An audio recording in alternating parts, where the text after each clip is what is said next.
अस्सलाम वालेकुम, मैं हूं माजा चौधरी और आप देख रहे हैं मेरे यूट्यूब और फेसबुक चैनल। नाज़रीन, पाकिस्तान में 1 अगस्त का सूरज अभी निसफ नहार तक भी नहीं पहुंचा था कि हुकूमत की जानब से पेट्रोलियम मसनूआत की कीमत में इजाफे की खबर ने अवाम को जैसे दिन में ही तारे दिखा दिए हों। हुकूमत के ऐलान के मुताबिक पेट्रोल की कीमत में 19 रुपये 95 पैसे का इजाफा हुआ, जबकि डीजल की कीमत में 19 रुपये 90 पैसे का इजाफा किया गया, जिसके बाद पेट्रोल की नई कीमत 272 रुपये 95 पैसे और डीजल की कीमत 273 रुपये 40 पैसे तक हो गई। इसमें जब हुकूमत की रुखसती के दिन करीब हैं तो तकरीबन एक हफ्ते पहले बिजली की कीमत में फी यूनिट 7.5 रुपये तक का इजाफा हुआ और अब पेट्रोल की कीमत में फी लीटर 20 रुपये का इजाफा किया गया। हुकूमत खसूसन मुस्लिम लीग नून के लिए उनका वोट बैंक जो है वो कम करने का सबब बन सकती है। महंगाई ने मुस्लिम लीग नून के वोट बैंक पर बहुत बुरा असर डाला, बल्कि बुरी तरह से जो है वो पिट चुकी है। और जब से ये हुकूमत बनी है उस वक्त से लेकर जो महंगाई वाला बयानिया था वो बुरी तरह मुतासर हुआ और नून लीग का जो वोट बैंक है वो भी बहुत कम हुआ है। हम सबको इल्म है कि शहबाज गवर्नमेंट में जो ज़िमनी इंतखाबात हुए थे उसमें नून लीग जो है वो बुरी तरह से हार गई थी। इस वक्त जब हुकूमत के पास 8 से 10 दिन रह गए हैं तो मेरे ख्याल में इस वक्त जो वोटर है वो बहुत कंफ्यूज होगा और उसकी समझ में नहीं आ रहा होगा कि उसके साथ ये हो क्या रहा है और कैसे ये सब हो रहा है। पाकिस्तान में इस बात को समझना मुश्किल है कि वोटर अपने फैसले जो हैं वो कैसे करते हैं, किन चीज़ों को बर्दाश्त करते हैं और किन चीज़ों पर नाराज़ होते हैं। अब देखना है कि सियासी जमातें किस तरह अपने आप को बेचती हैं, यानी किस तरह अपने हालात को बयान करती हैं, किस तरह से वो अपना बयानिए को बेचती हैं। जबकि मौजूदा हुकूमत ने मुआशी मुश्किलात का जिम्मेदार जो है वो इमरान खान को ठहरा दिया। ये वही हुकूमत है जो इसहाक डार को लेकर आई थी डॉलर का रेट कम करने के लिए, महंगाई को कम करने के लिए, और उसके बाद जब इनकी पेश नहीं गई तो सारे का सारा कीचड़ जो है वो इमरान खान के ऊपर जो है वो डाल रहे हैं। इस वक्त इंतखाबात करीब भी हैं और दूर भी, और इस वक्त पाकिस्तान की सियासत में एक बड़ा जो फैक्टर है वो इमरान खान की तकदीर का फैसला भी है, जो अगले चंद रोज़ में हो या इंतखाबात से कबल हो। वो रास्ते का अहम मोड़ है और जब वो मोड़ मुड़ लिया जाएगा तो हो सकता है कि नए सिरे से साहबंदी हो और नए सिरे से लोग जो हैं वो अपने फैसले करें। दूसरी तरफ इस्लामाबाद की जो मुकामी सेशन अदालत है उसमें आज इमरान खान साहब जो हैं वो पेश हुए और उन्होंने अपना बयान जो है वो कलमबंद करवाया।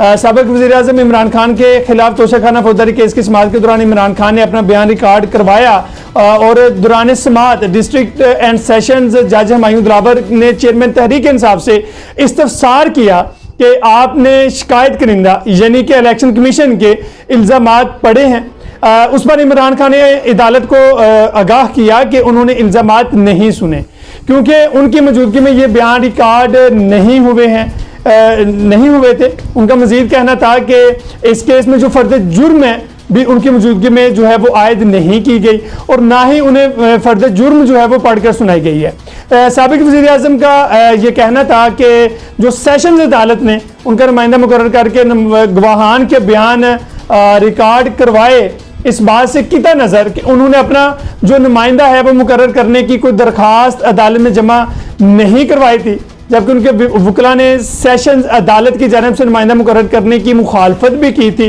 उन्होंने कहा कि अदालत खुद से उनका नुमाइंदा मुकर्रर नहीं कर सकती। याद रहे कि इस केस में इलेक्शन कमीशन के 2 गवाहान का कैबिनेट डिवीजन के जॉइंट सेक्रेटरी और इस्लामाबाद के डिस्ट्रिक्ट इलेक्शन कमिश्नर के बयानात रिकॉर्ड हो चुके हैं। इसके बाद चेयरमैन पीटीआई इमरान खान ने अदालत की हदायत पर अपना 342 का बयान जो है वो कलमबंद करवाया। अदालत में दिए गए अपने बयान में इमरान खान ने कहा कि उन्हें गवाहान के बयानात कलमबंद करते वक्त हर समाअत पर इस्तिस्ना दिया गया और सेशन अदालत के फैसले के मुताबिक उनके मुकर्रर करदा नुमाइंदे का मौका भी ठीक तरह नहीं लिया गया। उन्होंने कहा कि मुल्ज़िम की गैर मौजूदगी में गवाहान का बयान रिकॉर्ड करने की कानून इजाज़त नहीं देता। उन्होंने कहा कि उनकी गैर मौजूदगी में कलमबंद किए गए गवाहान के बयानात उनके सामने नहीं पढ़े गए। उन्होंने मजीद दावा किया कि अशूरा की छुट्टियों के दौरान उन्हें गवाहान के बयानात मुहैया किए गए।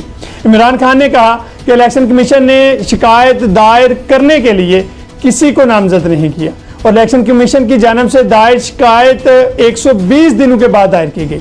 उन्होंने कहा कि 2017 के बाद से अपने असासे-जात हर साल इलेक्शन कमीशन में जमा करवाए थे।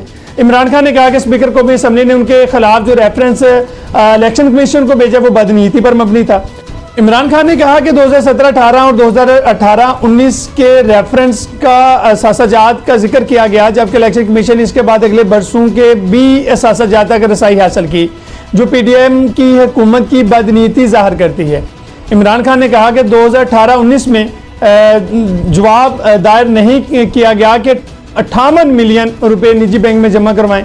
इमरान खान का कहना था कि कानून में नहीं लिखा कि तहफ़ के नाम जमा करवाए जाएं और इलेक्शन कमीशन के फॉर्म ही में तहफ़ के नाम लिखने का काला मौजूद नहीं है। इमरान खान ने कहा कि गवाहान ने तहफ़ की मलियत का चलान भी अदालत में जमा नहीं करवाया, जबकि उनसे तहफ़ के हवाले से दस्तावेज़ात बनाते वक्त रब्ता नहीं किया गया। उन्होंने कहा कि मैं सिर्फ इतना कहूँगा कि तहफ़ के हवाले से दस्तावेज़ात को सवालनामा में नहीं लिखा जा सकता।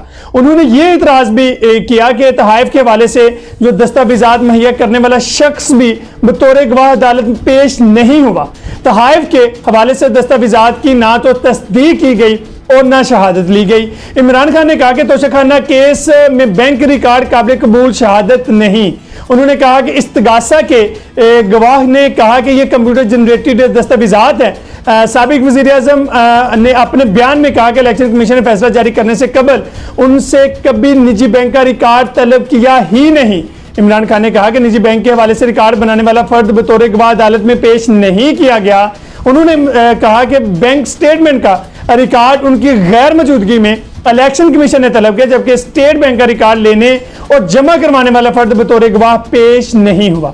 उन्होंने कहा कि 2018-19 में उनसे 4 तहफ़ के बारे में पूछना दुरुस्त नहीं, क्योंकि उनके पास उसी साल ये तहफ़ मौजूद नहीं थे।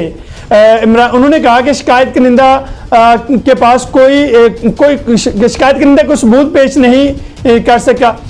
उनके पास 2018-19 में 4 जो तहफ़ हैं वो मेरे पास थे ही नहीं या मेरे पास मौजूद थे, इसके बारे में कोई जो है वो सबूत पेश नहीं किया गया। इमरान खान ने अपने बयान में जो है वो कहा कि जो इस्तगासा का पेश किया गया बैंक रिकॉर्ड कानून के मुताबिक तस्दीक शुदा नहीं है। उन्होंने कहा कि यह भी दुरुस्त नहीं कि मैं झूठा बयान और डिक्लेरेशन जमा करवाया। इस्तगासा ने ऐसा कोई गवाह पेश नहीं किया जिसने बताया हो कि तहफ़ मैंने रखा। इस मौके पर सवाल किया गया कि इल्ज़ाम है आपने 5 तहफ़ गोशवारों में ज़ाहिर नहीं किए, जिस पर इमरान खान ने कहा कि इस्तगासा का ये इल्ज़ाम दुरुस्त नहीं, मैंने ये तहफ़ अपने टैक्स गोशवारों के फॉर्म ही में लिखे थे। 2018-19 में मैंने गलत असासा-जात इलेक्शन कमीशन में जमा नहीं करवाए। उन्होंने कहा कि 2020-21 में मैं अपने असासा-जात में कीमती तहफ़ का जिक्र किया जिसके लिए 11 मिलियन रुपए अदा किए गए। इमरान खान ने कहा कि उनके टैक्स कंसल्टेंट्स ने कीमती तहफ़ का जिक्र इलेक्शन कमीशन में दायर 2020-21 के असासा-जात में किया। इमरान खान ने कहा कि 2020-21 का चलान तोशाखाना, कैंट डिवीजन और इलेक्शन कमीशन में भी जमा है। ये सोचना अजीब है कि इलेक्शन कमीशन ने 5 तहफ़ पर कैसे अखज़ कर लिया कि मैंने जमा नहीं करवाए। उन्होंने कहा कि मुझसे तहफ़ का क्या इसलिए सिर्फ पूछा जा रहा है ताकि मुझे नाअहल कर सके। चेयरमैन PTI का कहना था कि उनके खिलाफ ज़ाब्ता फौजदारी के तहत शिकायत दायर की गई। शिकायत की निंदा पर लाजम था कि वो साबित करे कि तहफ़ मेरे पास थे, जो उसने साबित नहीं किया। इमरान खान ने कहा कि उन्होंने तहफ़ ज़ाती तौर पर फ़रोख्त नहीं किए। मैंने ब्रिगेडियर वसीम चीमा के जरिए तहफ़ बेचे, जिनको बतौर अदालत में बतौर गवाह नोटिस जारी जो है वो किया जा सकता है और तलब किया जा सकता है। 2019-20 में इलेक्शन कमीशन के हवाले से कभी खरीदारों के नाम नहीं पूछे गए, बल्कि इलेक्शन कमीशन ने यहाँ तक किसी से तोशाखाना के तहफ़ के खरीदारों के नाम नहीं पूछे। उन्होंने इमरान खान ने कहा कि तहफ़ के पास होने के बावजूद ज़ाहिर ना करने के इल्ज़ाम पर शिकायत कनिंदा के पास सबूत नहीं है। तो इस तरह से आज इमरान खान ने अपना जो बयान है वो अदालत में कलमबंद करवा दिया और इसके जो असरात हैं वो कौम जानती है और इमरान खान को हर तरफ से जो है वो इस वक्त जो है वो घेरा जो है वो तंग है और नाअहल करवाने के लिए हर तरह से कोशिश की जा रही है। अपने मेज़बान माजिद चौधरी को दीजिए इजाज़त, मिलते हैं अगले व्लॉग में।